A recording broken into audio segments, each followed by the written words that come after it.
All right, welcome back to the joint committee meeting of the Planning, Housing, and Economic Development Committee and the Government Operations and Fiscal Policy Committee, co-chaired by Councilmember Nancy Navarro and myself. And we are returning to a discussion that has been ongoing, which is legislation introduced by Council President Tom Hucker and myself. And I believe Council President Hucker will be joining us this afternoon. This legislation is to facilitate a request from property owners in downtown Silver Spring who have for a number of years been working towards a goal of establishing a business improvement district for downtown Silver Spring. And they have prepared a proposal that has more than 50% of Silver Spring property owners, and that was submitted to the County Council as required by state law. A lot of the parameters for that application process, well, all of the parameters for the application process were established in state law that was passed and championed by local elected officials from the Silver Spring, Tacoma Park area. Council President Hucker and I introduced the bill in January of 2021, and we had a public hearing in February, and we had a public forum with community members, businesses, and those who are interested in May, after hearing that there was a need for more community engagement and discussion, and just more generally an opportunity to answer questions and share more information. There have been some changes, as I think everyone knows, from what was first introduced. The application that was first received by the county, and upon which some of the initial analysis was conducted, did not include all of the properties that are actually in the business improvement district.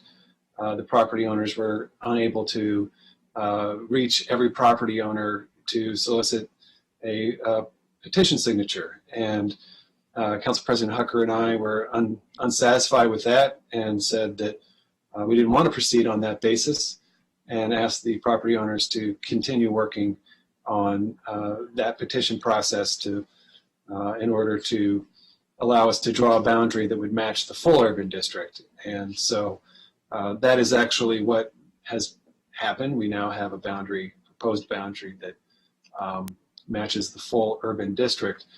I will say, we have heard loud and clear that there is a lot of concern.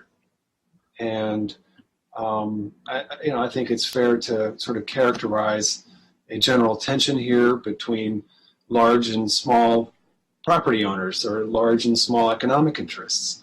And that's really understandable. The history of Silver Spring is a history of large investments, large properties being developed and creating very successful environments, and then nearby small property owners sort of wondering when the success was going to spill out to them. And that has been the kind of culture of downtown Silver Spring for a long time. And I think we all, need to just kind of understand that, and then recognize that this proposal that's the kind of the context that it's in. So it's not surprising that there hasn't necessarily been a universal reception to something that perhaps is perceived as, a proposal that larger property owners have identified as a way to move the downtown forward. At the same time, I feel very strongly that the county does not do nearly enough for downtown Silver Spring, that our urban district is not nearly a strong enough effort, that our regional center, has been, I think, somewhat stymied over the years in its ability to conduct effective programming, and which isn't to take away from the great programming that has been done, but to say that a lot more could be done.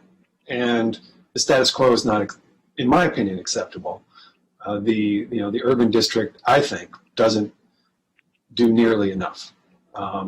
We have a red shirt program that I think we're all glad is there, but that could use some improvements. And I think your average small business in much of Silver Spring probably has, I don't know that people feel that the county is doing enough for them.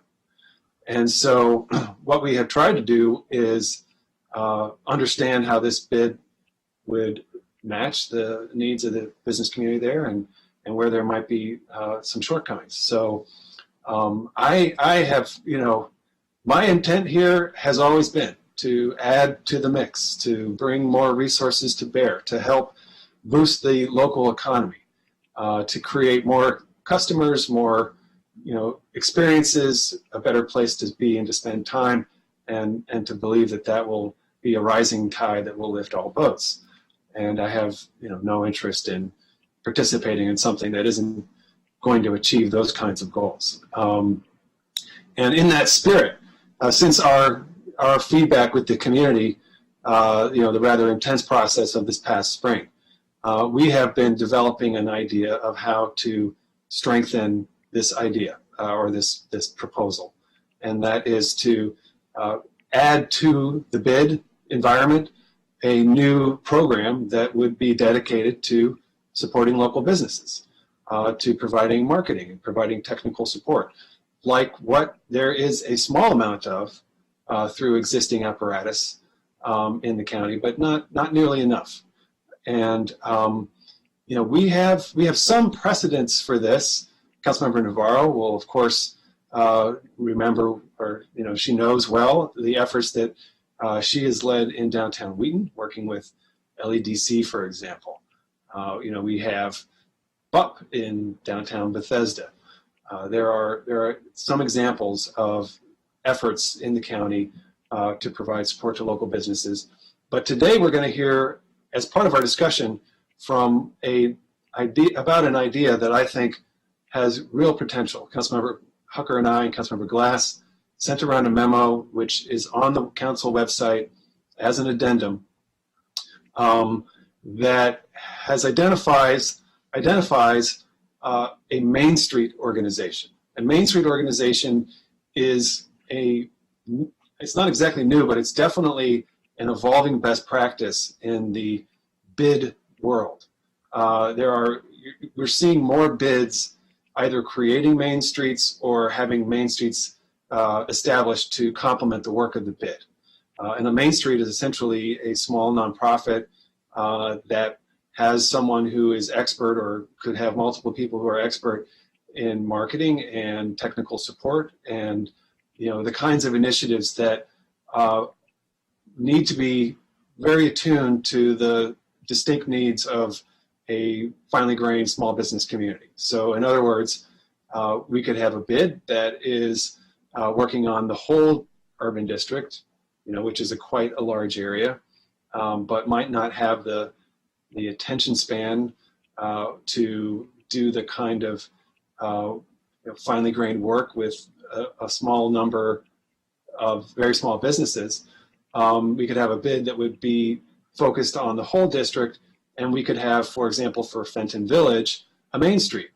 And a Main Street would be not unlike, there's an effort called Fenton Village, which is Fenton Village Inc., which is, I think, it has some of these characteristics, but it's smaller. We could do something that's bigger.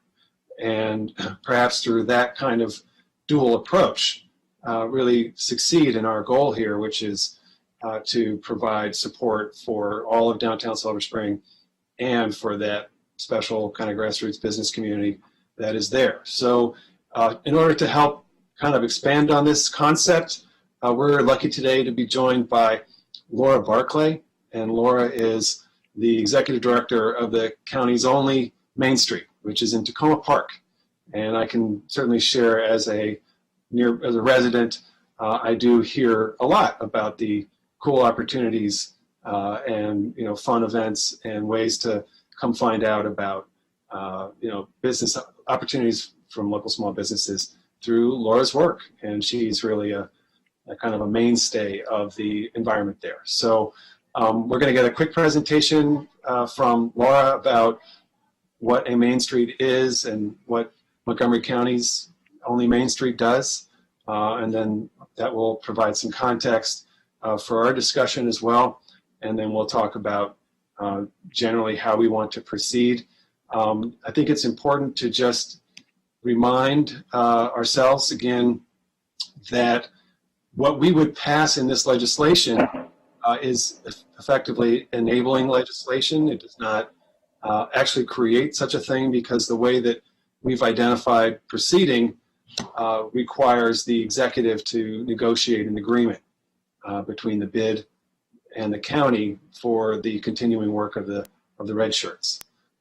So that would need to happen, and the action we would take on the legislation would not come to fruition in the real world until such an agreement was negotiated, and as part of that, an agreement could be negotiated about this idea of a Main Street.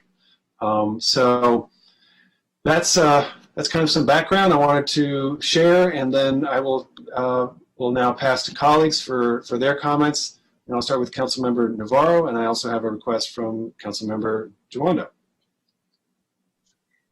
Thank you, Chairman Beamer. It's good to be here with everybody. Just a couple of observations from my perspective. For a very long time, as you all are familiar with my comments, my very public comments about the need to revitalize, to bring economic activity to parts of the county, such as the mid and the east part of the county. Areas like Silver Spring, I think for quite a while have been the example of what we could do, and all of us hopefully do have memories of what Silver Spring used to look like and be like, and we see it now. And of course, for me, it's been so important to provide that kind of advocacy to places like, Wheaton, Glenmont, which continues to be a frustrating situation, Viva White Oak, another frustrating situation, because these are extraordinarily important geographic areas of our county that have a very, very direct role in expanding our tax base and ensuring that we have the revenue necessary to, address the issues of those who are in need, to ensure that Montgomery County continues to be this very vibrant place in the region. Rating agencies in the past have asked point blank, what are you guys doing to revitalize and bring economic opportunity, jobs, et cetera, to other parts of the county? So I see this particular proposal as just a continuation of the efforts, the collective efforts that the leadership of this county need to embrace, to constantly look at ways to enhance those kinds of opportunities. The more of these types of endeavors that we embrace, the better off we're going to be in general. And so I've been very intrigued by this concept as sort of like the next step for Silver Spring, and also very mindful of this issue of the smaller businesses, because we can't make the very big mistake of thinking that only the very large businesses, corporations, et cetera, should be the ones to partake in this kind of opportunity, and thus choking the small businesses, the small restaurants, et cetera, which are the personality of Silver Spring, which bring the spirit forward, which is what attracts people to places like Silver Spring. And so, this concept that I was briefed on in terms of the Main Street is intriguing. I think it kind of, to me, I kind of conceptualize it as all the conversations we've had about equity. Of course, I want to make sure that it doesn't become some separate approach, because the idea is that as the bigger businesses, the bigger retailers, et cetera, who can afford to pay more, who, are kind of participating in this bid, that ecosystem has to be connected to a Main Street type of endeavor as well. We should not be bifurcating, but instead making sure that we're being additive. And so I look forward to the presentation to understand that better. But seems to me that would be a very exciting way to go. Obviously, we do have some issues to address in terms of, our red shirts who play a really pivotal role and have been doing incredible work because it hasn't been easy. I think for a while, I remember when folks weren't even sure how Silver Spring was going to do, when AFI was coming and at the Fillmore and the conversations about curfew and all that. And, people really didn't truly believe that it could be pulled off. I think the red shirts played a very pivotal role in ensuring that all of this sort of fear went away. And so we have to honor that and make sure that there is a role as well for these folks who know the heartbeat of that area quite well. So to me, if we're able to incorporate versus, kind of go backwards, that is what I'm hoping for. But I do believe that it is important to think of these innovative, very forward-thinking approaches. Other jurisdictions around us have done this. I hope that if we move forward in Silver Spring, of course, at some point we continue to see what can happen in Wheaton, what can happen in Glenmont, what can happen in White Oak.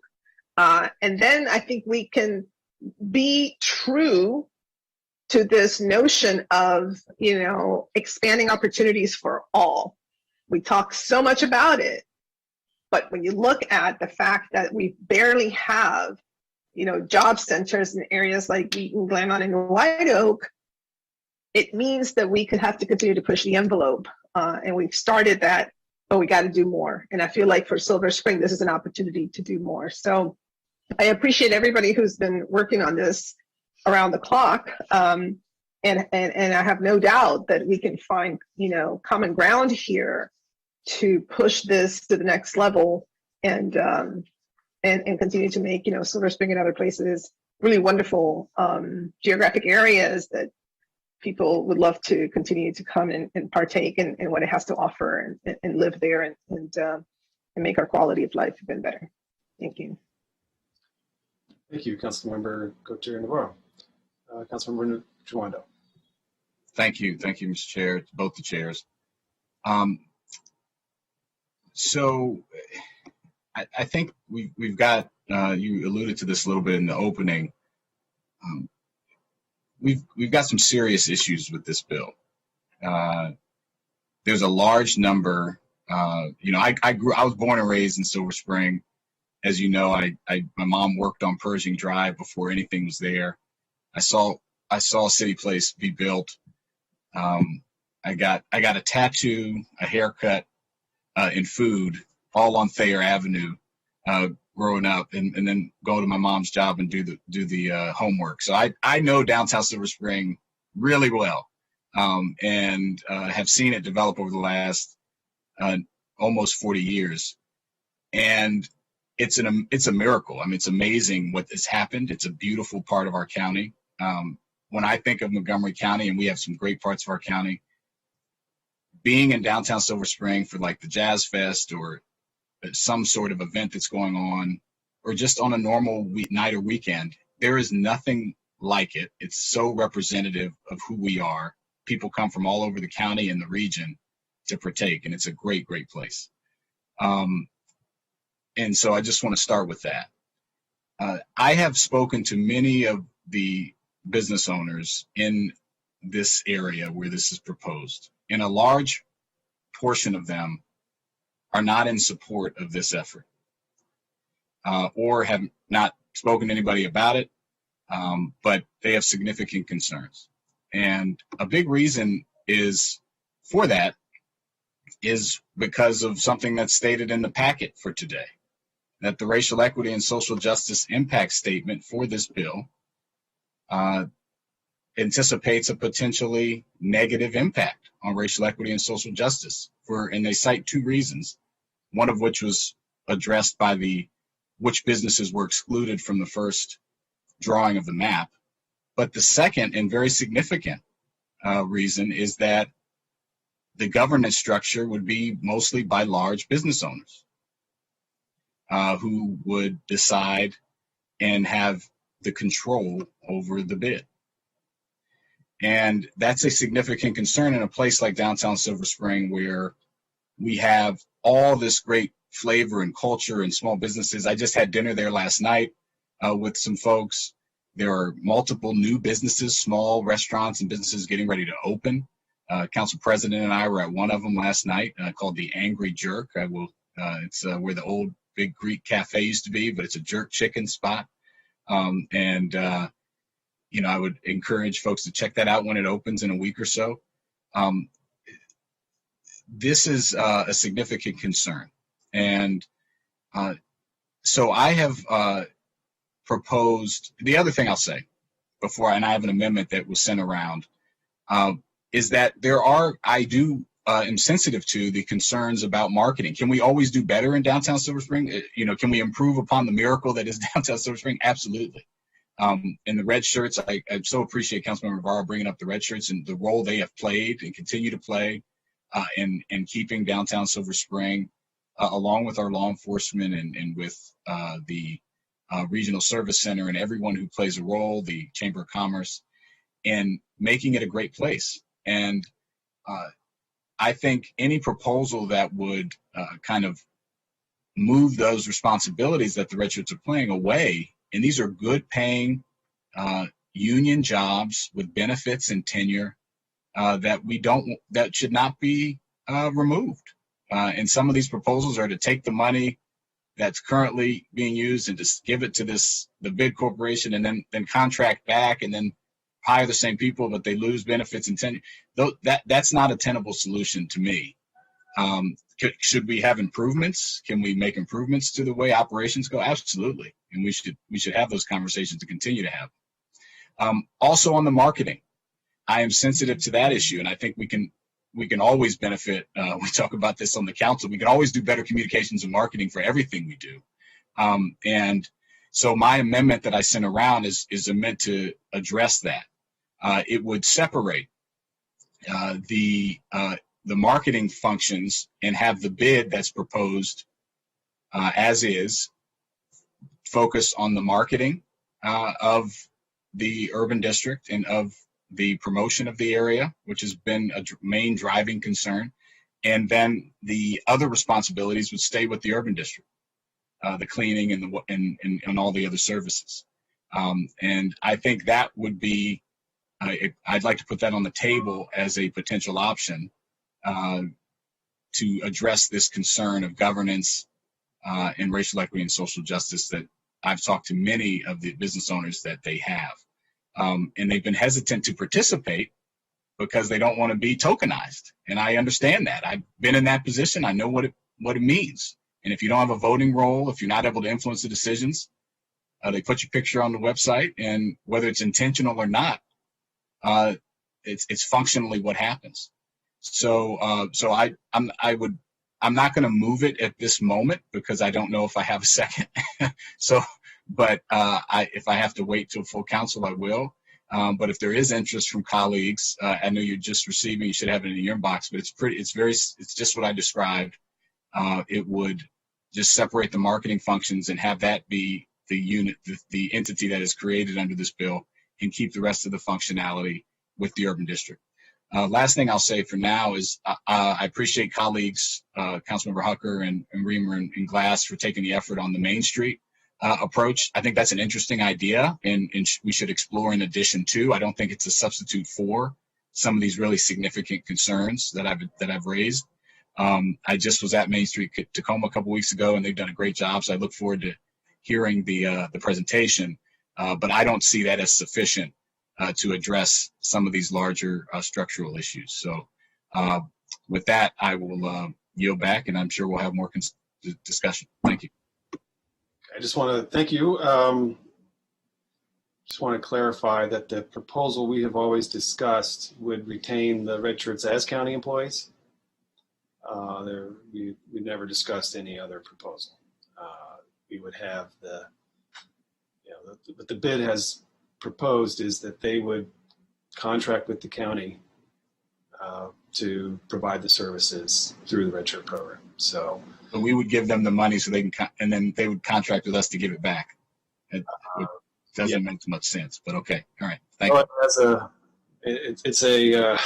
It's dealing with some governmental realities, but the idea was that the bid organization would be fundamentally having to ensure that downtown is clean, and then they would hire the red shirts to do that.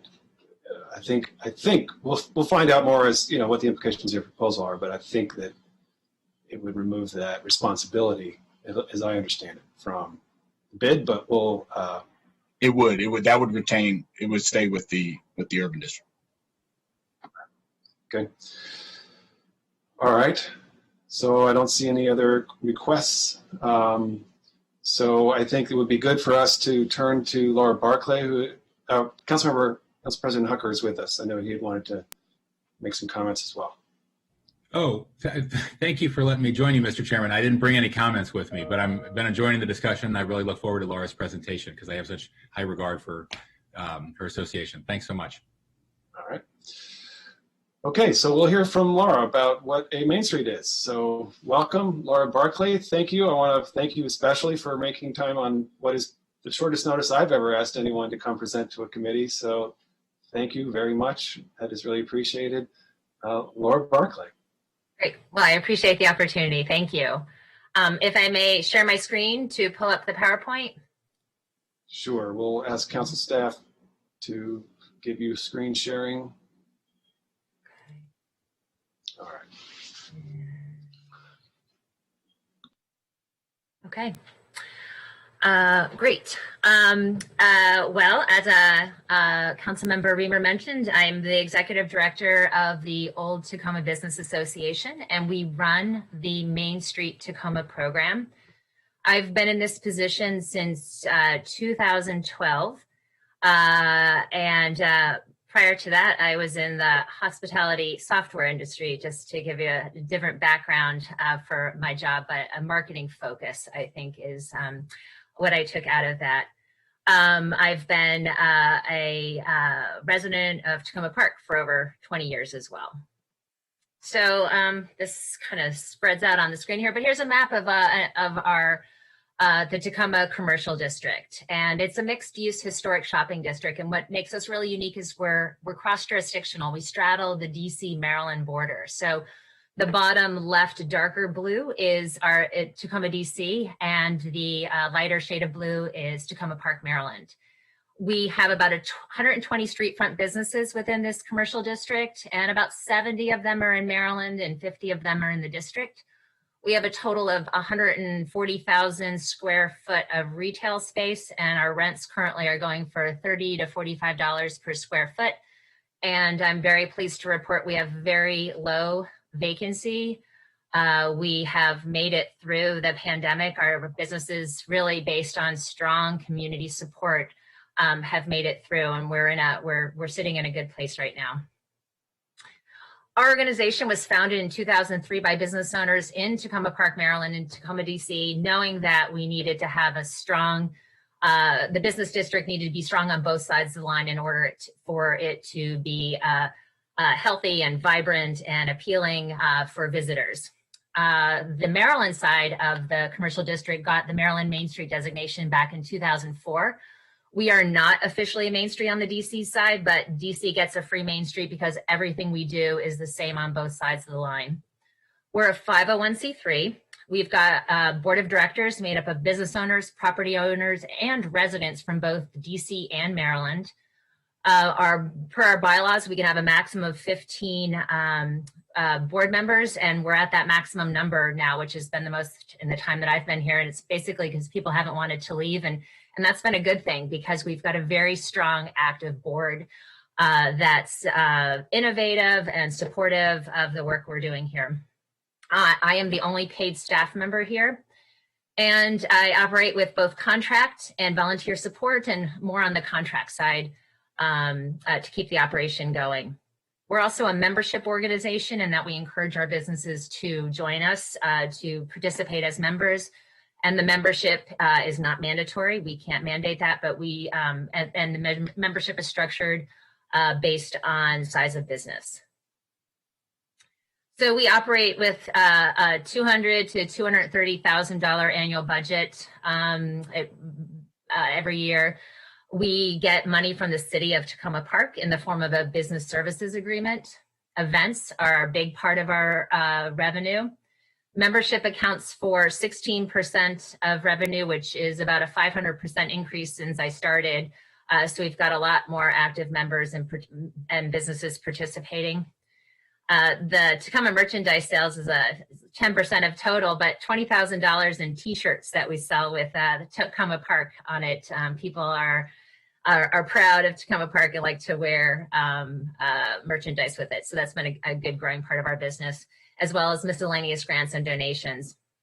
And as of last week, we have a grant coming with advocacy from Councilmember Janice Lewis-George, coming from DC Department of Small and Local Business. We will be getting money to match what the city of Tacoma Park gives. And DC has been an inconsistent source of money for our organization, and never from DSLBD, which is actually a great thing that we're getting it from this department now because it's where we belong. So we don't get Main Street designation officially, but we do get funding.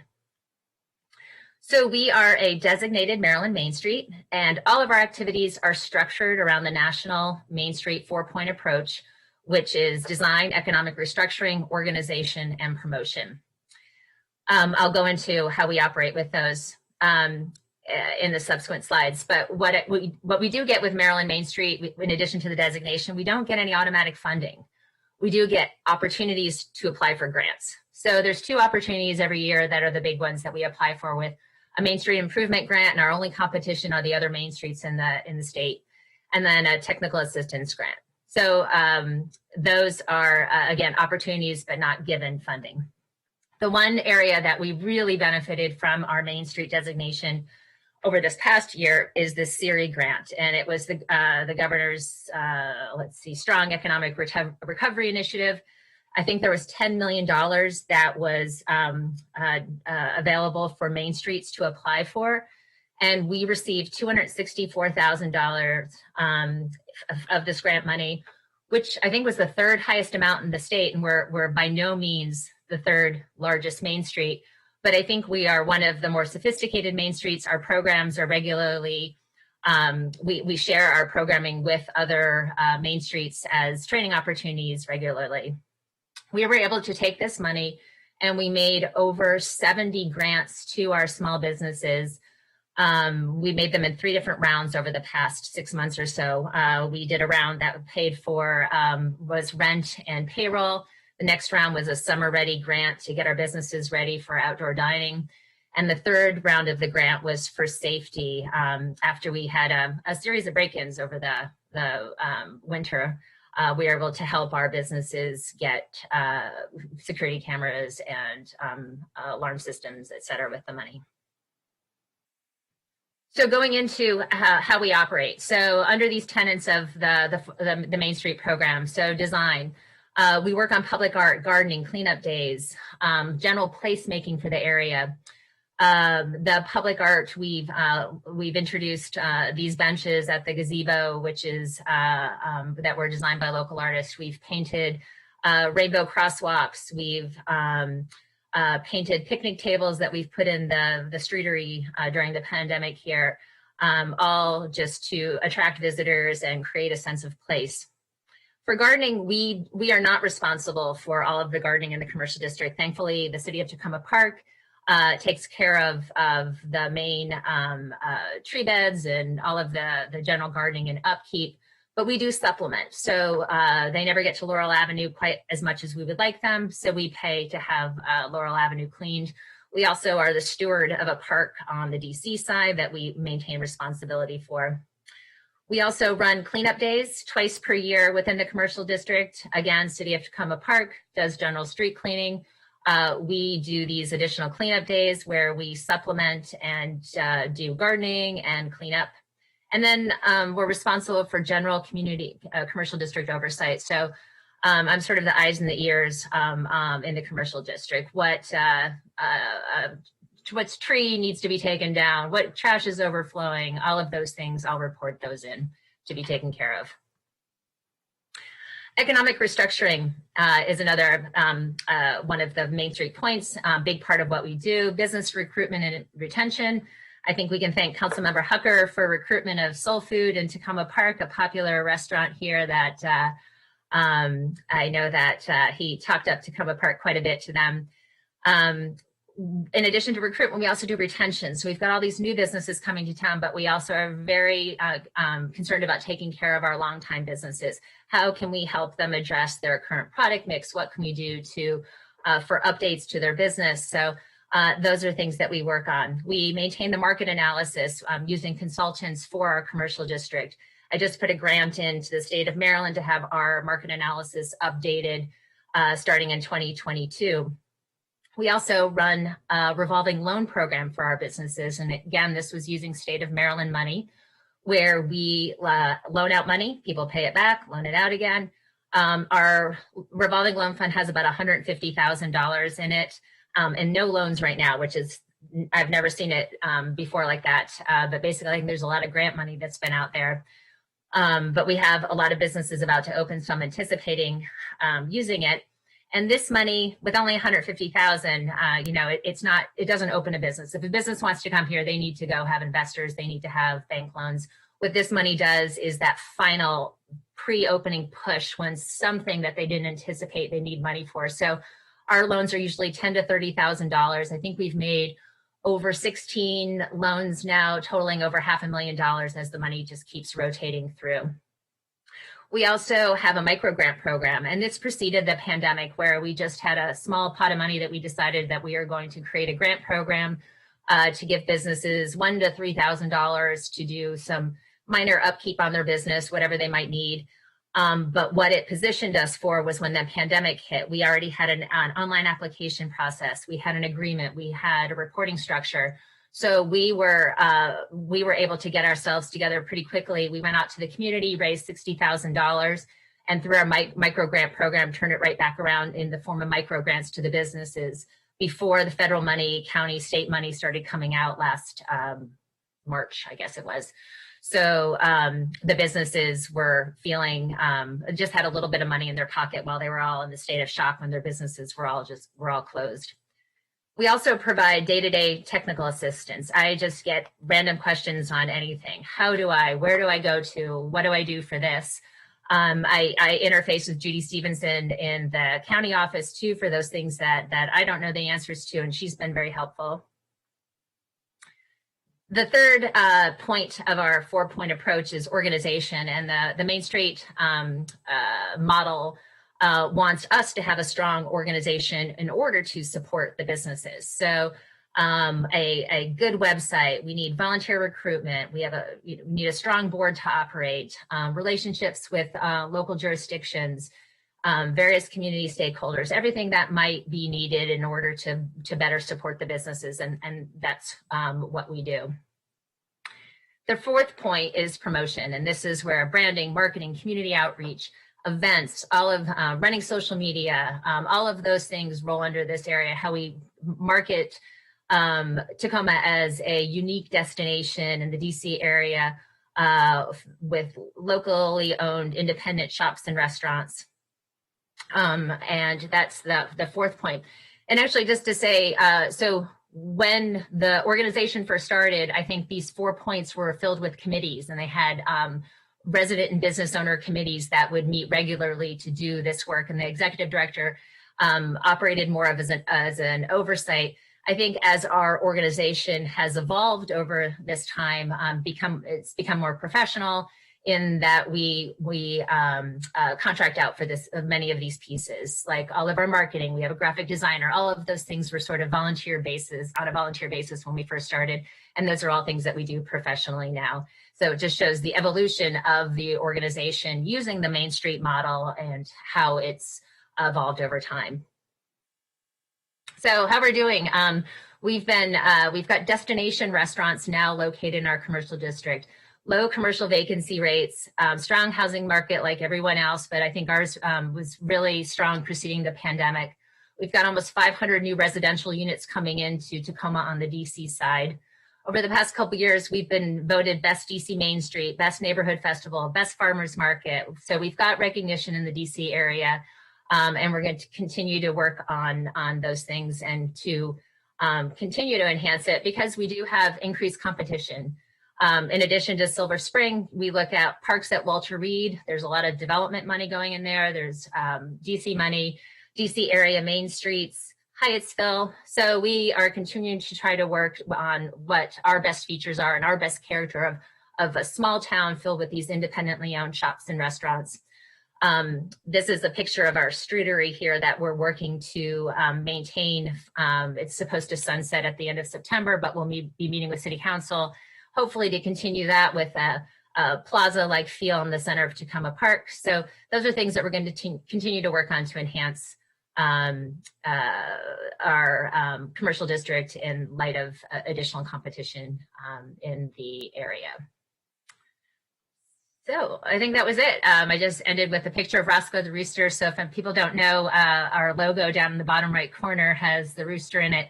This is Rosco. It was a free-spirited rooster that roamed the streets in Tacoma Park in the early 90s and met with an untimely death, and neighbors put up a statue in his honor. So if you walk down Laurel Avenue, you might have seen it. He's not quite this big. This angle makes him look like he's pretty giant, but it's there. So thanks for the opportunity. I'm happy to answer any questions about our program. Thank you, Laura. I think the last time one of the last times I saw the rooster, he was wearing a mask. He was wearing a COVID. That was a nice touch. Well, again, congratulations on your great work and your efforts over the years to pilot this association. Your work has really been noted. I think it's had a great impact, and we'll return to our full conversation here, and council members may wish to ask questions of Laura as to how the Main Street functions.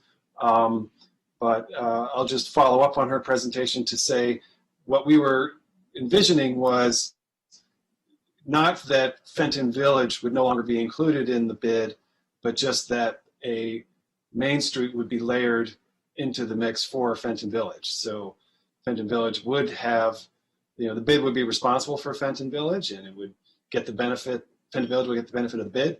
At the same time, there would be a dedicated association for the small businesses there. And then they would have, more support rather than less. So that was a vision here of seeking to make it kind of win-win and bring more for everybody rather than a zero-sum game.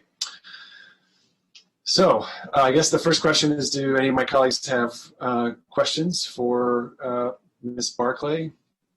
And I'll say for everyone on the call, council members typically will text me if they wish to speak. If you also want to speak and you want to signal your hand, that's fine for all participants. All right, so. Okay. Okay. All right, well, why don't we go back then to Bob Drummer, and Bob, you could kind of take us through any decision points. The packet hasn't really changed. Carlos and Bob, my understanding is the packet hasn't really changed since our last meeting, and so we can kind of talk generally about the proposal and what people identify as some of the strengths and weaknesses, and so forth. Okay, good afternoon. All right, let me just pass it back to Laura real quick. Laura. Oh, you're waving goodbye. Okay, great. Thank you, Laura. Much appreciated. Well, I think we've now heard 3 different models to basically do the same thing in different ways. You've got the urban district, the bid, and the Main Street organization, all responsible theoretically for promoting and maintaining a specific geographic urban area. In the last work session, There's one thing that was clear that came out of the work session, I think, from all the members, was that whatever the council does, it should protect the jobs of the McGeo employees and the county employees that are working for the urban district right now. What was not resolved is how you divide up the work between them. I believe the committee had suggested that the applicants get together with the executive branch to try and work out a division of responsibilities. It's my understanding that that hasn't actually happened, at least no successful conclusion. Why don't we hear about that, Bob? That's a good point. So I don't know if now's the time, but we'll come back to that. Why don't we get an update on that after you? Sure. The question, let me see. I guess the biggest change, if you call it a change, since the last work session was in March, so it was a while ago. Last month, the urban district, the county hired a new chief operations program manager, chief of operations for the urban district. They currently have 10 vacancies in the urban district. All those positions are funded, and they're in the process of filling them. Mr. Carson Henry is the person who's been hired. He's been on the job for about a month.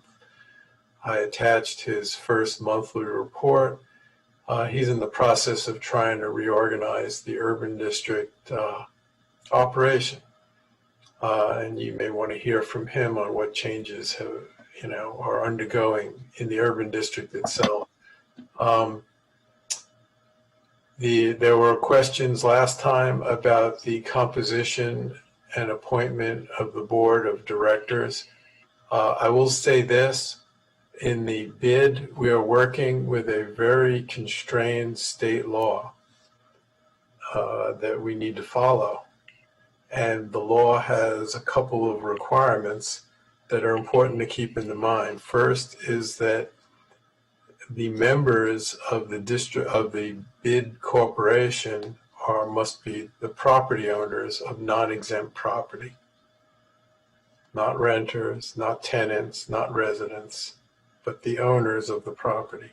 That's in the law. That's in the state. That's in the law. And the second part is that the law requires that the board be selected by the members and that the board be consistent members. So I know there's some discussion last time. The Silver Spring Urban District Advisory Committee has 11 members. It's very representative of the area. That's not necessarily possible for the bid board. You can make some requirements for type of business owners that would be on the board, numbers of large business owners and small business owners, but you can't have the executive appoint the board members. And the members need to be appointed by the board needs to be appointed by the members of the corporation. Let me see what else. Oh, I will add that there are a couple of things that if this bill goes forward that should be amended. There was an amendment suggested by the county attorney's office that when the bill was drafted, we were working under the old charter provision of 305, limiting the cap on total property tax, that we should change that to limit the, well, it's on page 14 of my rather too long memorandum, the suggested amendment. And then there's a couple of other amendments in light of the change or the revised application. If we're going to go forward with the bill, there needs to be an amendment to just change the meets and bounds to be consistent with the urban district, because the bid district is now consistent. and that's simply copying or putting back or copying the meets and bounds from the urban district law. Also, if the bill does talk about money coming from the Silver Spring parking lot district to the bid, there's an amendment that would need to be made to section 60-16C, that's on page 14 of my memo, to just authorize money going to the Business Improvement District Corporation. And if the committee wants to have the same funding for the bid that the urban district has, there's some amendments on page 14 and 15 that authorize the money from the maintenance charge on optional method developments to go to the bid. It's currently authorized for the urban district. I believe they get about $150,000 from that. And also a transfer from the general fund, which is really part of what's happening right now in the urban district. The urban district tax does not support the urban district budget. It's less than half of the budget. They're getting money from the parking lot district. The parking lot district, as you might imagine, had a bad year due to the pandemic and hasn't exactly recovered. So there's probably more money, necessary to come out of the general fund. So that's where we are on the bill. Again, working out how the urban district and the bid would coexist seems to be, in my mind, the biggest issue. It has been the biggest issue, no question. All right, so Councilmember Tawanda would like to make a comment. I wanted to just, again, articulate this somewhat complicated relationship that the bill contemplates between the urban district and the red shirts in the bid. To kind of restate the history, Council President Hucker and I were not interested in taking an approach that would essentially, result in not having the red shirts as county employees. That was a non-negotiable, and so in order to, and yet the bid proponents were very much interested in improving the effectiveness of the red shirt operation. And I would say traditionally, if you look at bids, what they do is what the red shirts do. They're typically clean and safe. So what the proposers, the bid proponents came up with, and in dialogue with McGeo and with others, was that the approach that the county would provide overall the funding to the bid, and then the bid would hire the red shirts through a contract with the county, which would then have to be, to state the obvious, that would have to be negotiated by the county executive. So there wouldn't be nothing would happen without an agreement negotiated by the county executive. So there is kind of a fail-safe built into that the county executive would have to agree that whatever would happen is something that the county executive would want to happen in order to successfully execute a contract. So that is the proposal that is, before the council at this committee, is to handle it in that manner. If there's any questions about that, I certainly agree with the observation that it is a bit of a loop, but it is a workaround in order to preserve the employee status of the county employees. So, Councilmember Tawanda.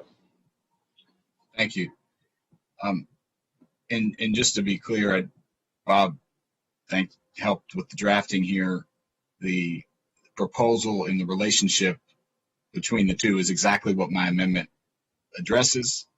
It, just to restate it, It's that the bid would be created and would maintain the marketing and promotion side.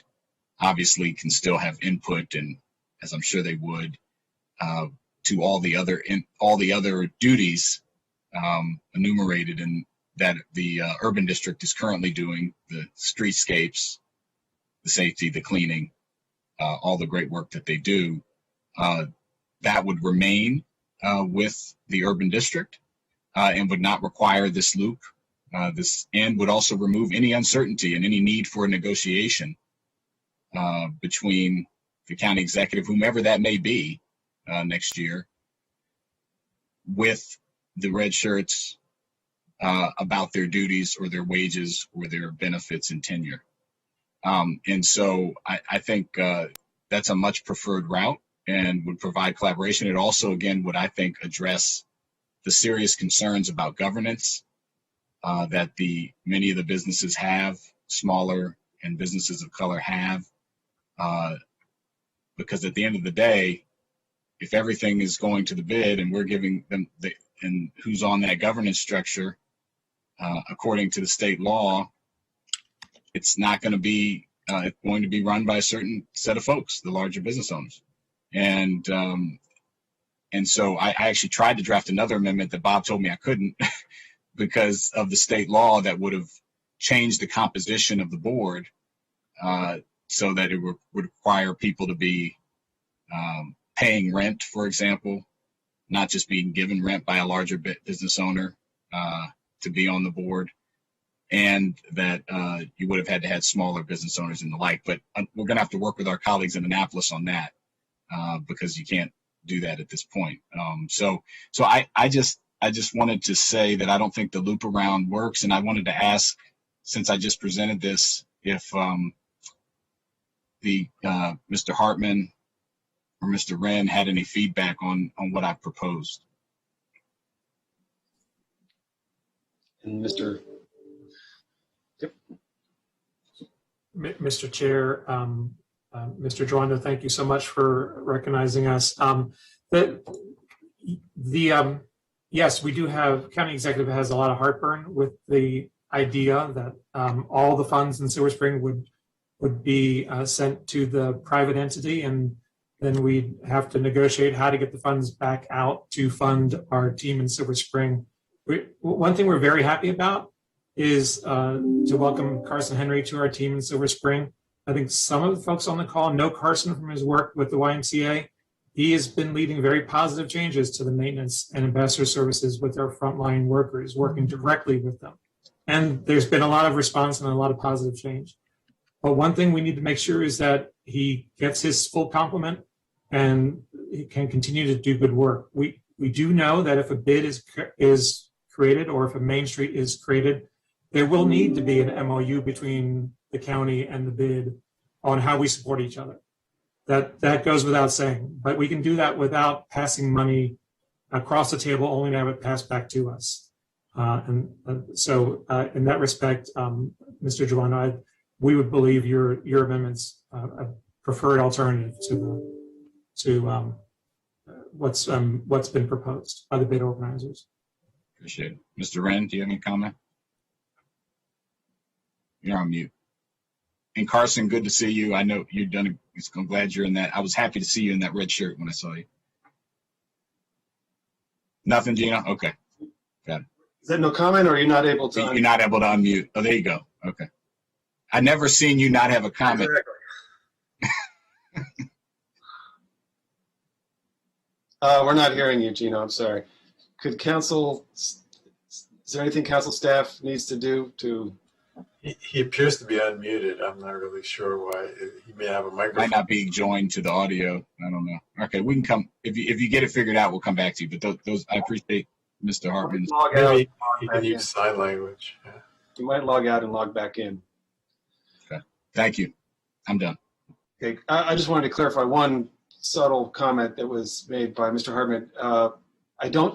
Just to create in case there was a misimpression, I don't believe that the bid gets the money from the county and then the county is sort of negotiating to get it back. The bid doesn't get the money from the county without an agreement. about it. So just to be clear, like there was an inference that might be the dynamic, as though the county would be in the weaker position negotiating wise, but that is not that would not be the case.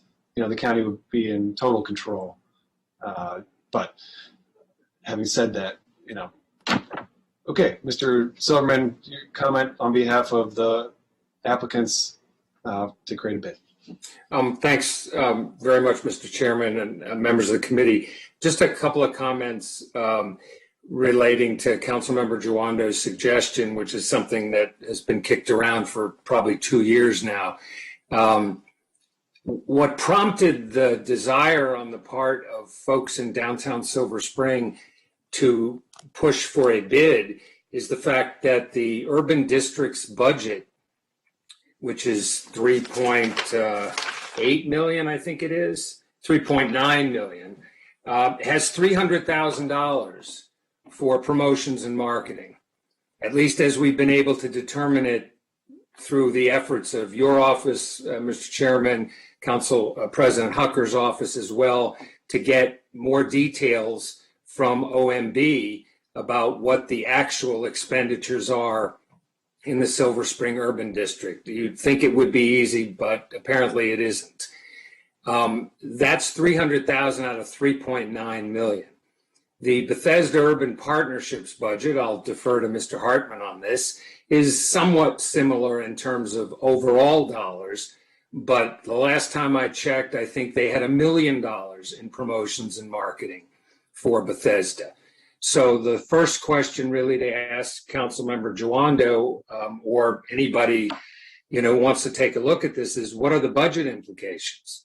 Because if at the end of the day, the creation of the bid essentially continues the status quo of promotions and marketing at $300,000, and the other 3.6 million is in the clean and safe arena, what would be the point?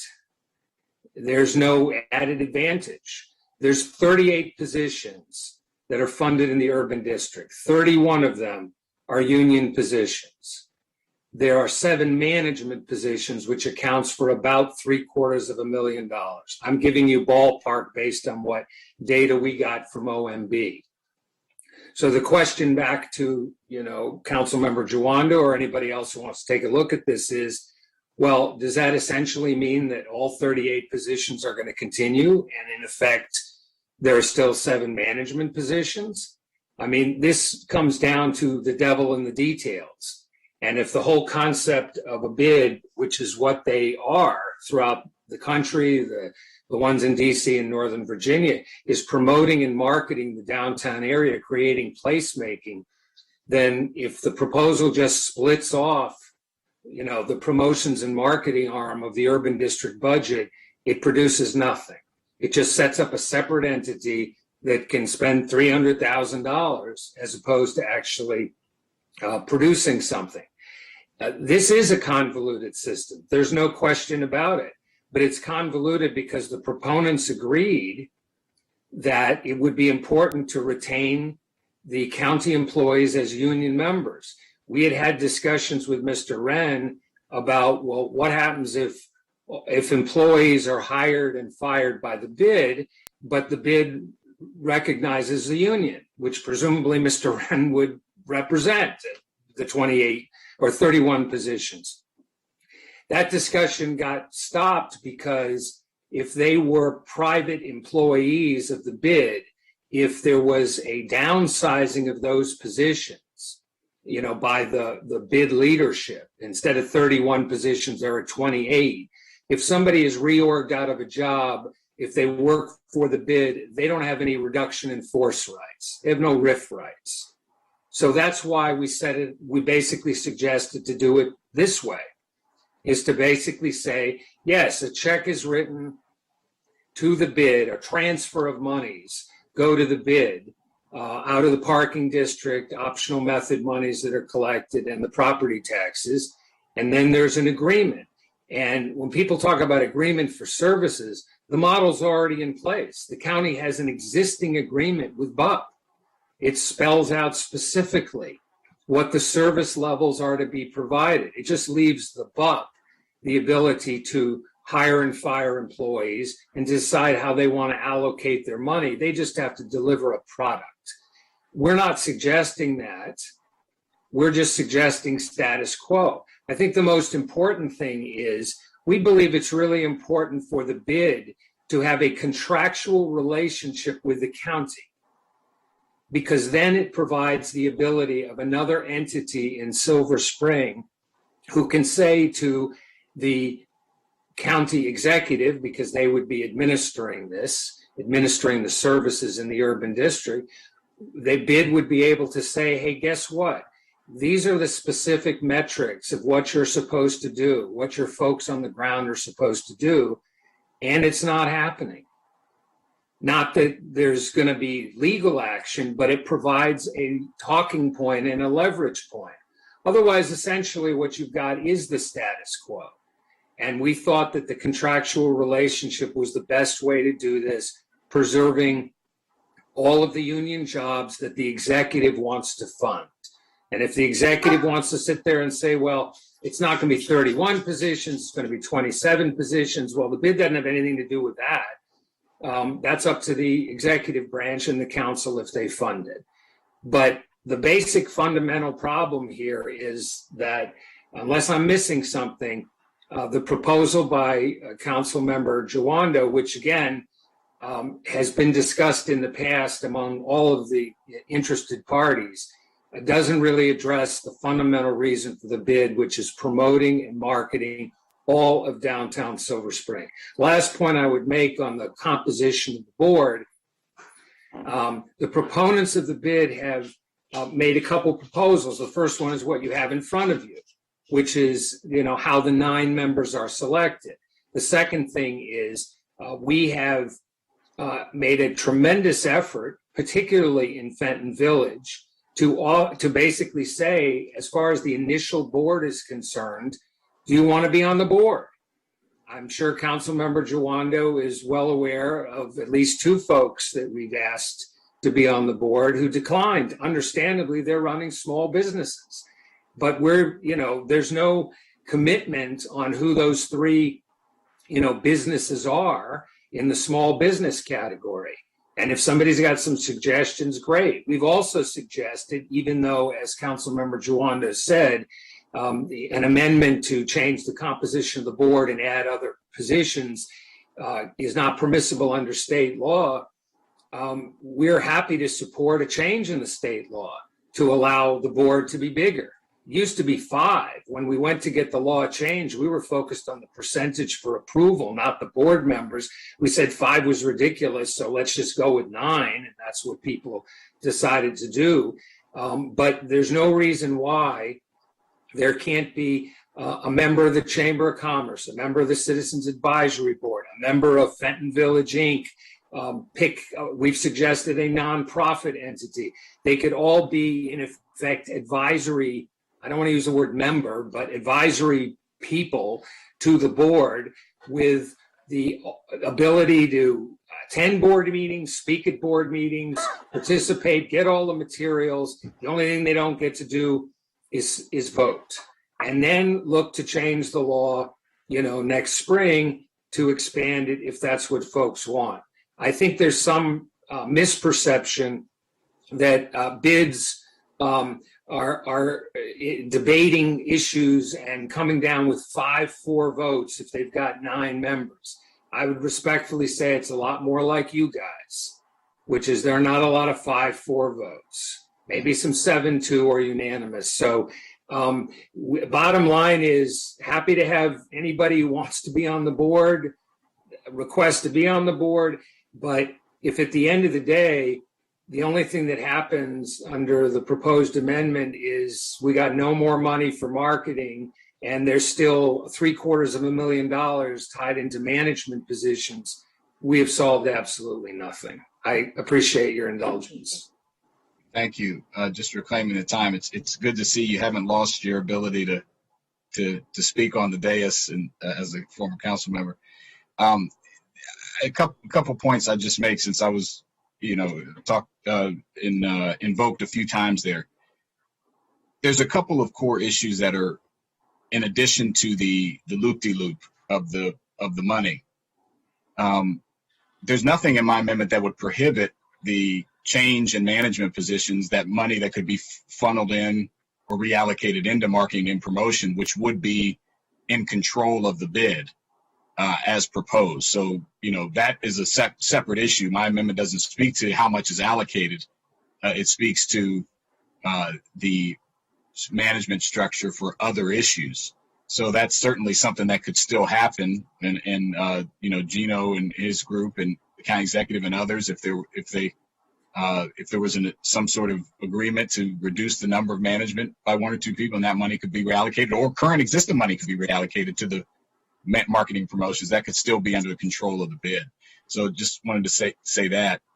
The other thing that I would mention is, you ended there, Mr. Silverman, saying with the only thing they can't do is vote. And in the climate that we're in right now, that's not going to do. We're here fighting nationally for voting rights for all Americans, and that is kind of a core issue. They can sit in the meeting and provide input, but can't vote. That was not your best quote there. And the other thing I'll say is, if you can't find people, small businesses of color who I've talked to personally, this is not me saying what I think has happened. I know it very well. If they don't want to be on it because of who's in charge, you can't have it functioning properly. If you don't have buy-in from large swaths of the community, it's not going to function. And we shouldn't do it. We shouldn't force it.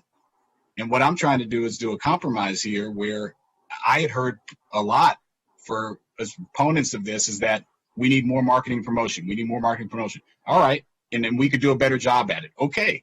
That's what this does. And the issue of how much money goes to that's a secondary but related issue. But that whatever that money is would be controlled, and you can do a better job and market it. And so I'm trying to come with a compromise here, but I don't think any bid is going to be successful if you don't have buy-in. And there are large swaths, people who own multiple businesses that are not supportive of this, and because of the way it's structured. So that would be my response to this. And Mr. Wren, I think you can speak now. It looks like I can you hear me now? Yes. I had to switch laptops. I was having technical problems. I apologize. I'd like to respond to a couple things that my old friend Steve stated. I'm not that old, Gino. Yeah, well, I'm probably older than you, Steve, but we have a lot of miles between us. Steve, I just want everybody to be cautious about when we start comparing operating budgets of one entity against another. The only way you can enhance expenditures in one area is to take away from another. I have no clue as to what the Bethesda operations budget is, but I would suspect that the savings comes at the expense of the employees, because that's the only other place you can get it. So before we start making those comparisons, I think we need to do an apples to apples comparison on the labor costs, total wage benefits, etc., before you start making those type of statements. Otherwise, it's just not a fair way to compare things. Secondly, I've heard you repeat this before, that our red shirts might not be meeting the expectations of the business community. It's interesting that you say that, because I myself, and I think I can go out on a limb here and suggest that Mr. Henry, we're not clear on what those deficiencies might be. Because I know that our members do just about everything, including cleaning up after the homeless. And we struggle very hard to make sure that the streets of the business district are clean and healthy. But we go beyond that. We're the eyes and ears for public safety, because we respond to suspicious behavior and we alert the police, so forth and so on. So the portfolio of what our people deliver to that community, I would suspect is much more expansive than the portfolio of the workforce in Bethesda. I just want to be clear about that. As for Council Members Jawando's amendment, I put that very concept on the table years ago. And Mr. Silverman, if you and your clients would have worked with me on that, we probably wouldn't be here talking about this, because we could have resolved this issue several years ago. That's the only way that this makes sense, and the only way it works in terms of job security and job predictability for those hardworking men and women. To have to repeatedly bid your work and be tangled up with agreements that exist between two different parties is not the way to reward a hardworking workforce. And not to mention the fact, if you bring them out of the scope of total county government, it reduces your job security rights and everything else that goes along with it that they currently enjoy. So there will be a downside with that approach to the workforce. I just want to be clear about that. There cannot be any disruption whatsoever in the linkage between them and the county government being their legal identified employer. You throw a third party into that, it will muddy the waters and make it much more difficult to assure those workers that they have job security, they have layoff rights, they have RIF rights, et cetera, et cetera. And that's not the way. I don't think that the council, when they exercised the good wisdom on the basis of equity and fairness, when they decided to bring those workers into the county workforce, had in mind long-term disrupting that. Thank you. Thank you very much, Mr. Wren. Just to briefly note, I think the employer status for those employees is absolute. There is no way to muddy the water as to who their employer is and what rights they have. So your concern is important to have before us. And I agree with you. So I just want to say that even with this loop that was proposed, there wouldn't be any way to weaken the fundamental rights of the employees. They're still county employees.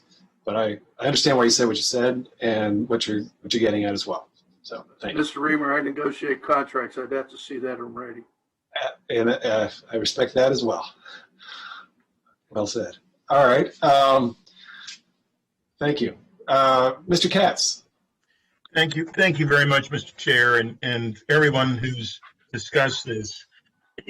This is not my district. I'm certainly familiar with Silver Spring. I remember vividly going to downtown Silver Spring, and as any of you have noticed me, I certainly have went to Giffords and many times during that time as well.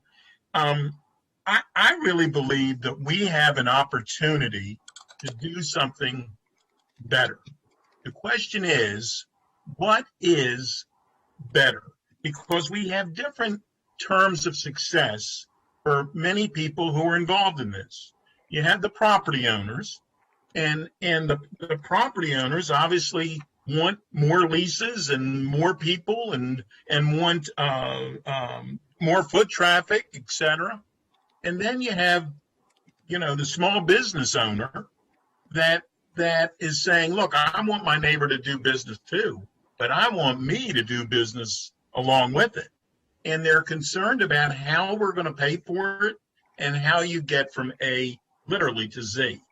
And so I think we have the opportunity to Mr. Drummer, who's also wearing a red shirt, might we add? I mean, he's trying to help out here. To Mr. Drummer, do we have to stick? If we call this something other than a bid, if we called it whatever, Montgomery County, whatever we could call it, can we do something different and not have a setup where only property owners are on on the board? Can we do that on our own? How would that work? Well, you could do the Bethesda model, which is there's an urban district corporation that's responsible for everything, but the employees working for BUP are BUP's employees, not county employees. I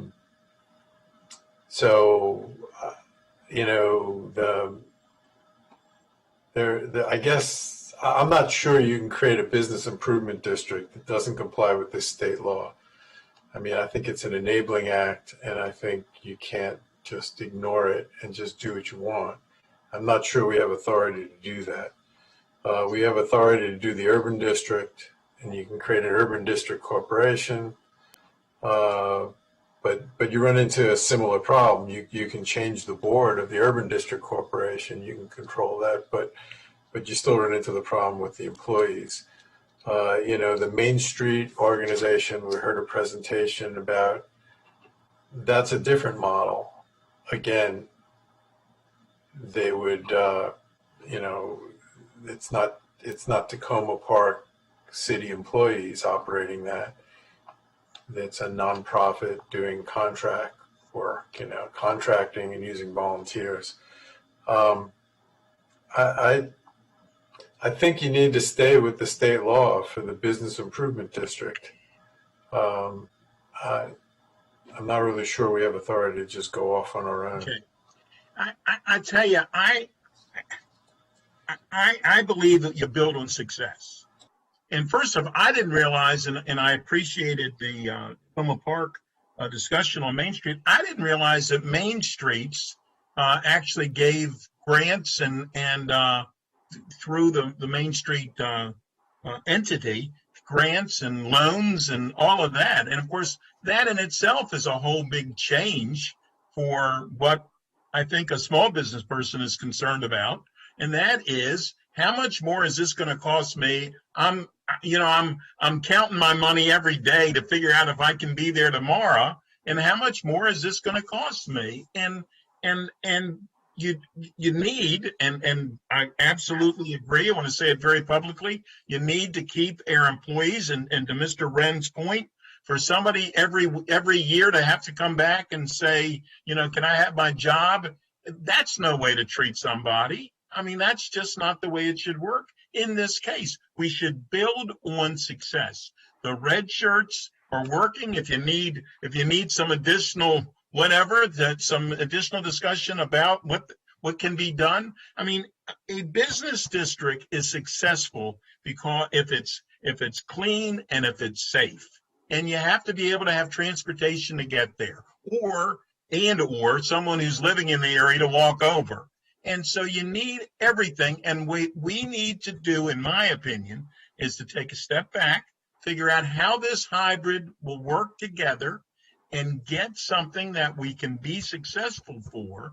Because, downtown Silver Spring went from being the place in Montgomery County at one point. I mean, there was Wheaton Plaza and there was downtown Silver Spring. And then it went to being a place that you weren't very proud of, because the businesses had started to close and there was great concern. And now we're back to being something where, people want to go to, people visit. But we have got to figure out how we can build on our success and to keep our success going, and to let that small business owner especially understand that this is not going to put them out of business. This is going to get them more business. I yield back, Mr. Chair. Thank you. Mr. Chair, there's an important piece to this that if you would afford myself and Mr. Henry to speak to, that may help make progress consistent with the approach Councilmember Katz has stated. We have been directly engaged in restructuring the workforce at the urban district. And we are about to hopefully sharpen the pencil and come to at least a tentative agreement on what the workforce of the future, if you will look like in terms of management oversight, total number of positions, and what have you, which, going back to Mr. Silverman's point, if we do it right, could potentially free up additional resources that could be moved into marketing. Carson, I don't know if you're in a position where we could speak to that and what we think it may yield in labor savings. I don't mean to put you on the spot, but I think that's got to be part of the conversation, because that could be an important movement towards resolution. Let me just pause you there. It's an important point that let's delve into. Want to hear from Councilmember Navarro has asked to speak. Sure.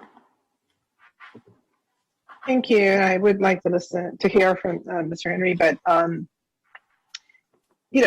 obviously we have work sessions in order to sort out complicated issues. That's what we're doing. I think that I'm hearing themes of agreement in terms of what is our shared goal to provide the kind of supports that can take Silver Spring to the next level. And I have appreciated the way that some of these issues have been discussed in terms of the role that the red shirts have played thus far. So I think it's important to point that out, because it is very true. There's been quite a bit of challenges to deal with in Silver Spring. A lot of times people don't talk too much about those, but we do want to think about the future. I think that's really critical.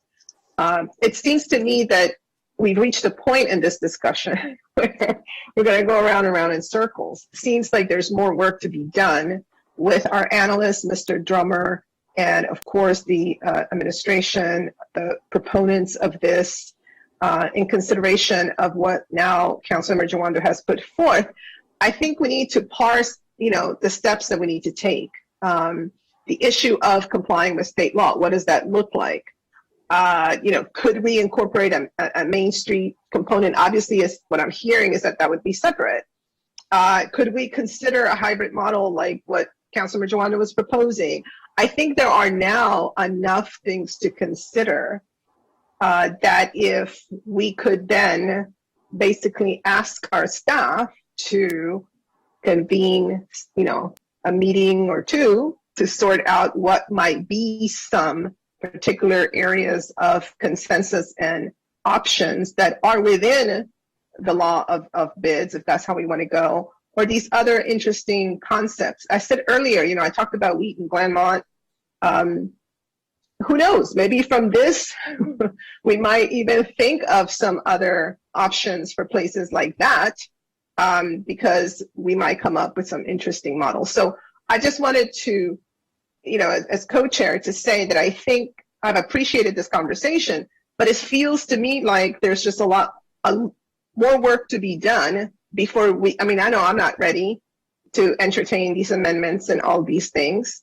I think that we should come back to this, but have a targeted, instruction, I think, especially to Mr. Drummer, to kind of coordinate this and then see what can come back to the joint committees, but have it, organized in such a way that we understand the complexities. I wanted to say, we do have some other interesting, you may want to call it convoluted arrangements with like HUF, how we then reimburse the school system. And there are a lot of different examples, but I don't believe that we're going to be able to sort all of those very detailed, in the weeds type of detailed technical things in real time.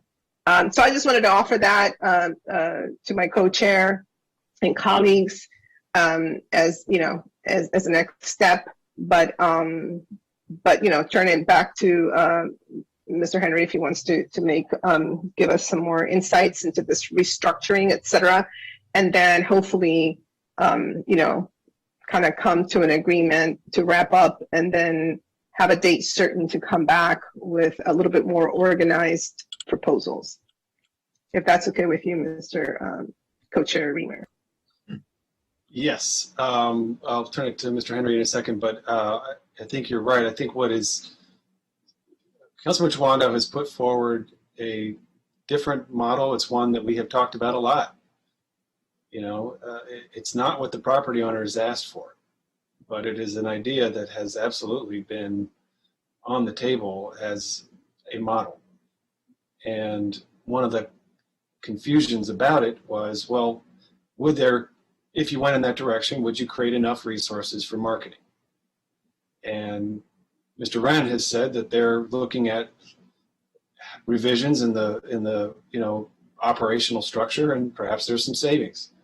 So if the executive branch, which proposed something pretty much like that, and this may be, I think this is exactly what the county executive had proposed, I'm not totally sure, was willing to pin those resources down, and then there would be a alternative approach that would retain, it would not have the loop of contracting for clean and safe, but it would have a substantial marketing budget for a bid. And then, you'd have potentially the addition of a Main Street. So I think that we need to explore whether that is something that multiple parties are willing to get around the table and agree upon or not. And I think to some extent they're looking to council members to say, what will you support?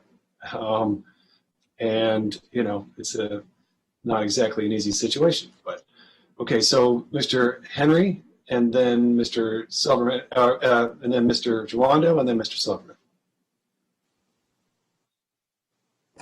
Well, hello everybody. This is an interesting meeting to be in 37 days into the job. So I see some of you chuckling. One of the things I want to emphasize is that folks have reduced the red shirt's role to safe and clean. And I know that's a convenient way to understand the basic role that they're playing. But I would offer, and this is something that became apparent to me within the first, I would say 48 hours of working here, that the role of the urban district staff, the 30 direct service staff that were referenced earlier, is to keep the place safe, clean, and welcoming. They go above and beyond to maintain the streetscape, the hardscape, the landscape of the district, also patrolling. But I would add that they set up information tents, which they get regular access to. In addition, they have a particularly important role in managing vulnerable populations. Just yesterday, the team made the decision to load up their mobile Kubotas with ice and water and go and do outreach to vulnerable populations that are on the side of the street that we were worried about heat exhaustion. And that's not necessarily going to be in somebody's job description when you think about creating an environment that's welcoming to a community resident, but also somebody that's fallen on hard times, especially following this pandemic. Earlier, it was referenced that there are 7 management positions in the department, and I would just clarify that there are 7 supervisor or higher positions in the department. 2 of those positions are not directly responsible for supervising individuals. They are more focused on functions. There's at least 2 of us. One of us is focused on interagency coordination, resident relations communications, and the other one is focused on community building, promotional activity, recurring annual staples such as the Thanksgiving Day Parade, the Jazz Festival, and many other things that boost economic vitalization to the community and are seen as critical and valuable assets to the community. In addition, there's an earlier comment that was a statement about a comparison to BUP, and I would caution everybody in that comparison because we are talking about 2 wildly different entities, and I do encourage folks, if there is interest, to do it. So I support the idea of doing a side-by-side comparison between the 2 agencies and organizations. One of the things that you'll see in your packet, if you go to the very last page, I shared a 30-day report, just kind of my assessment of what has been occurring and what has transpired in the district in just the 30 days that I've been here. You'll see red shirts providing eyewitness accounts of hit and runs, circumventing possible hate crimes. They have also intervened in illegal vending on the streets.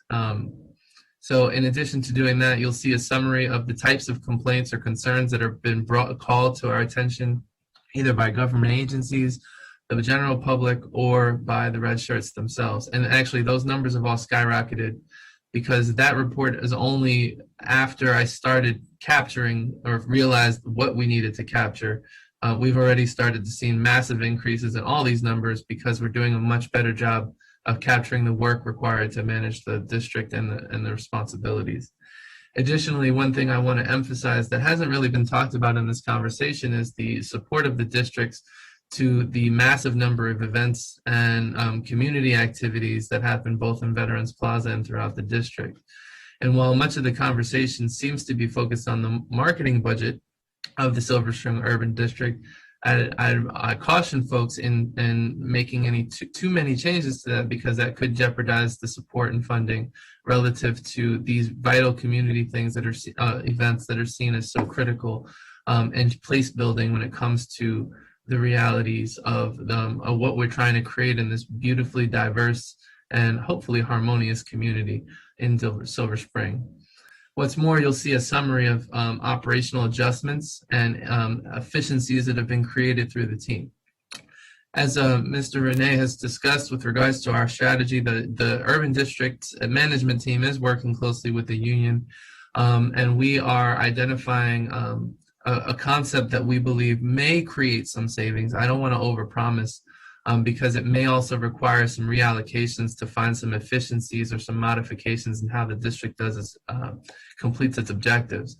I will say that I am incredibly confident that what we come up with on the other side of this will take us from a shift-based workforce to a more of a subject matter-based workforce, and will then subsequently pipeline staff members and possibly the management team of the district into leadership positions in other parts of the county and the organization, which I think will ultimately have a positive impact on issues that the district is also considering, such as the shortages we're seeing in police recruits and going through the academy.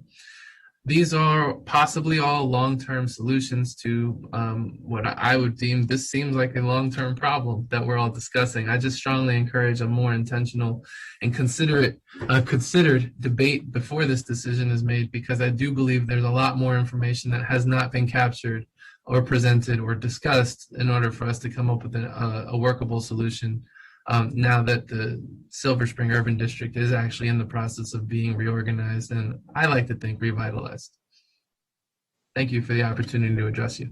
Thank you, Mr. Henry. Glad you're at the Urban District, and look forward to seeing your good work there. Okay, Steve? What? I think you Sure. had me. I'm sorry, yep. Current council member gets dibs. I appreciate it. Thank you. It's probably good, too, because you'll be able to maybe address this too, but I guess one quick question to Bob and/or I think it's Bob, but anyone else that might have the information. One thing I think that is kind of assumed in this conversation is that taxpayer dollars are used to fund bids, and in fact, my understanding is that is normally not the case, and that this would be unique in that regard. Normally, they are funded by the people who seek to organize them, the landowners and property owners. Is that your understanding, Bob? Yeah, that's my understanding, that normally the bid is funded primarily by tax money that's, taxes on the property owners in the district. But I'm not sure if there probably are other situations where they also receive some money from the local government. I mean, I wouldn't say this would be absolutely unique. Carlos has done the research on other bids for us, our legislative analyst. I just wanted to say one thing. What I'm hearing here, and I don't, I've been in Silver Spring. I used to live there. Nice place, like it. What I'm hearing, though, from everybody all together is that there's not enough money put into the urban district to cover both what the urban district people do, and I won't call it clean and safe, because I think Mr. Henry made a good point. They do a lot more than that. is that there needs to be, you know, that maybe the simplest solution is to put more money into marketing somehow or other. And, you know, promotion and marketing, if that budget is, I mean, you can't just ignore all these business owners that sign, you know, that, well, you can, but you probably shouldn't ignore all the business owners that, you know, signed on to this. I mean, they have complaints, you know, they don't feel that this area is being marketed enough, and they're trying to do something about it. But I don't know that you need to create multiple organizations to do this. But anyway, that's what I'm hearing, is that just simply isn't enough money going to the district to do what needs to be done to keep it the way we all want it to be. But I appreciate that. I think that's probably too much of an answer, but go ahead. No, that's right. I just, and Carlos, if you want to chime in, but my understanding is that is normally it's funded through those property taxes from the businesses, not right. That's my understanding. Yes. And so that, you know, just pointing out that'd be a little different. I think the point you make, Bob, is important. Obviously, the marketing money and promotion money is a significant piece. I appreciate Councilmember Navarro, Chair Navarro's point about kind of looking at these different proposals. I put something on the table. We've had some discussion. You know, there's, as I was sitting here and thinking and the conversations back and forth, you know, could you create an urban district that was focused on marketing and promotion, that a corporation that was their job, and then they could contract with the county and we could fund that to do that piece of it, and then you don't have to mess with the red shirts. Could there be two entities? And so there's no bid. There's just an urban district corporation that focuses on marketing and promotion, and then there's the current urban district, and the one has a contract and one of our employees. That's just something else. I'm throwing it out there as I was sitting here that, you know, to maybe think about in addition to what I've, you know, proposed already. But Carlos, did you want to comment at all? I just wanted, since you came on. Go ahead. Yeah, that is generally my understanding, is that bids are funded by the business owners themselves who are members of the bid. And while this structure kind of does deviate a bit because, you know, parking lot district funds would go towards the bid, that isn't directly taxpayer dollars. I mean, it is they're basically user fees.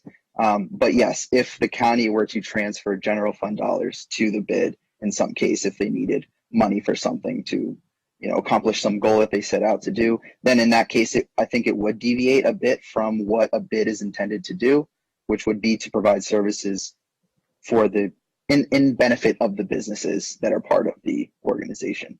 Yeah, I appreciate that. I think it's an important point, and underscores the governance concerns as well that you're hearing from some businesses. All right, thank you, Mr. Chairman. All right. Well, my understanding is that that's precisely what the businesses are seeking. They're seeking to be able to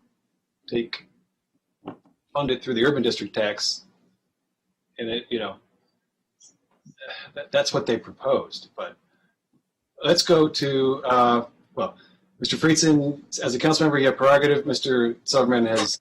Yeah, I just before, I think you were speculating a little bit here. Certainly, you know, special district taxes are a primary funding source for bids and for urban districts in general. That is the idea of an urban district itself. But it's my understanding that in many places there is supplemental funding that does come from the government, including in DC, which I'm aware of at least, you know, several instances where there is, you know, significant additional supplemental funding, understanding that urban districts and urban cores are good for other revenue sources like additional income tax, additional property tax that do go into the general fund. And so there is support that way. So I think if we're going to talk about this, it'd be helpful to actually get real analysis and not just, you know, based on broad understanding of how bids work in the region. I think we can just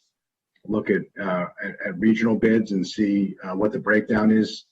Here, I will say, you know, there is significant support already for some urban districts from the general fund because of the recognition of how important these areas are for the general quality of life of the county and the vibrancy of the county and the economic development of the county, but also for tax revenue through other means that do go to the general fund, like property tax and like income tax, for instance. So if we're going to continue this conversation, it sounds like we are, then I think that analysis specifically would be very helpful. Thanks.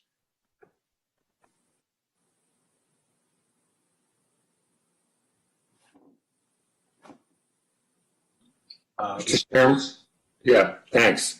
I want to try to respond to a couple of things. First of all, Councilmember Jawando and Friedson, you're absolutely on target. Most bids in the region and throughout the country are primarily special taxing districts, and that's what's used. And they provide the services, whether you want to call them clean and safe or whatever you want to call them, and marketing and placemaking. And in some cases, there are contracts with the local government. That's certainly the case in DC, where the DC government writes a check to, the Golden Triangle, and they have to provide certain services, in lieu of the DC government providing them.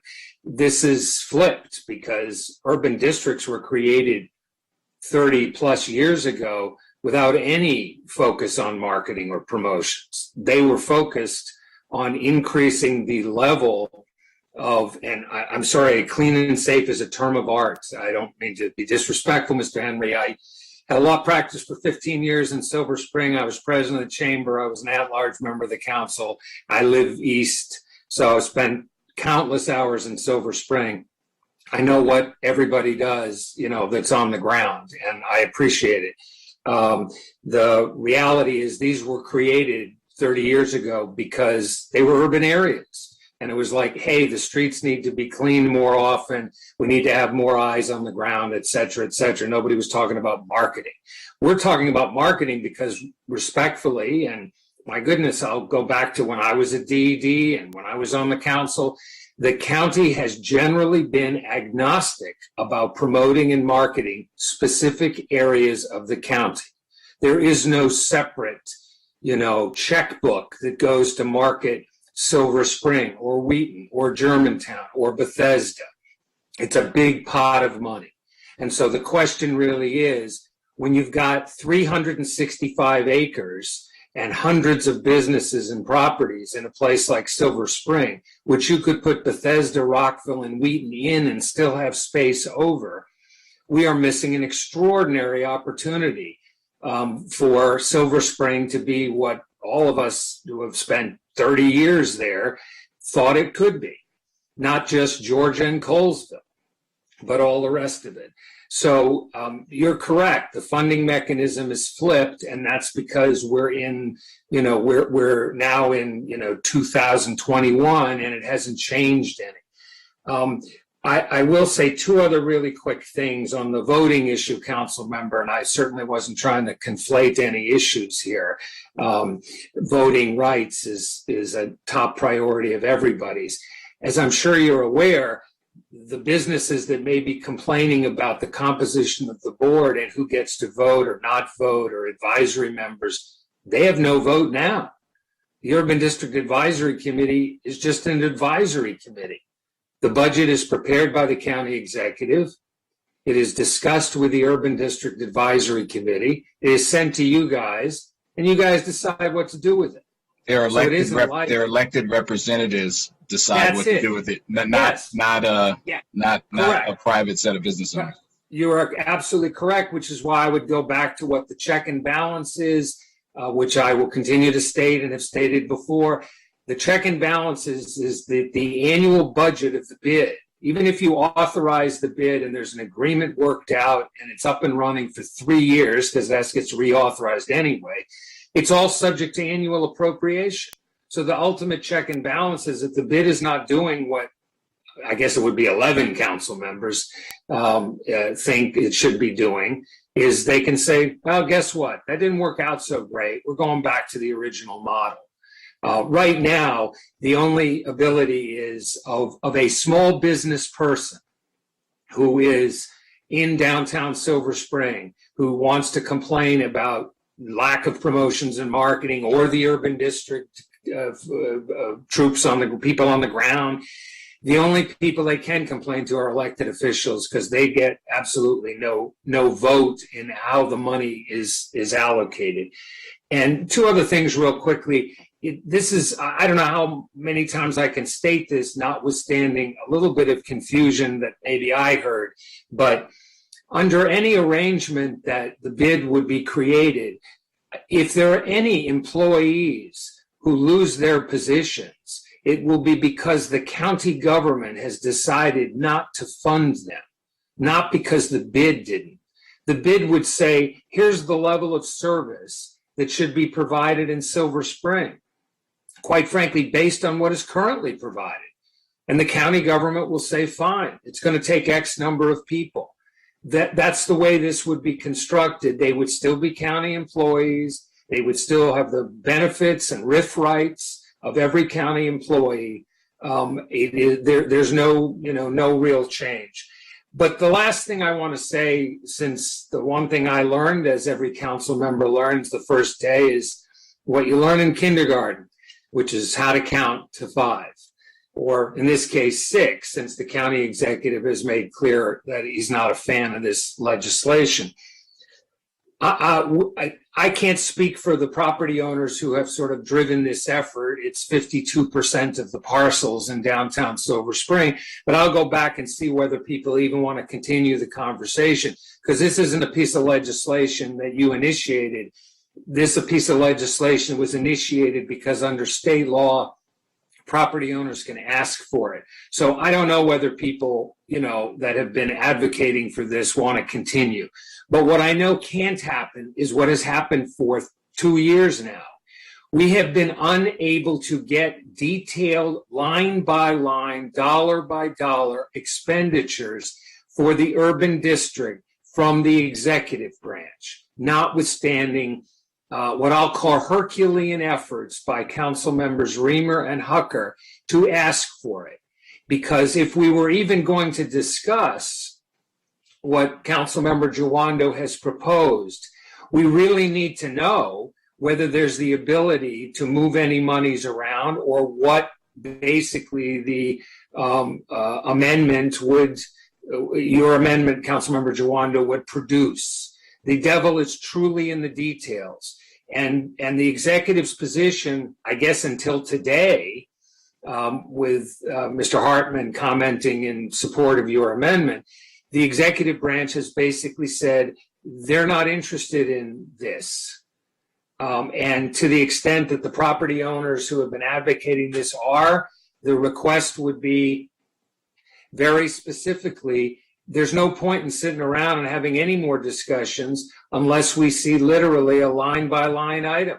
How much is spent on the jazz festival? How much is spent on the parade? How much is spent on landscaping? I mean, what I'd call non-personnel matters. So I can tell you right now, the personnel is about 2.1 million out of 3.9. So where's the rest of it going?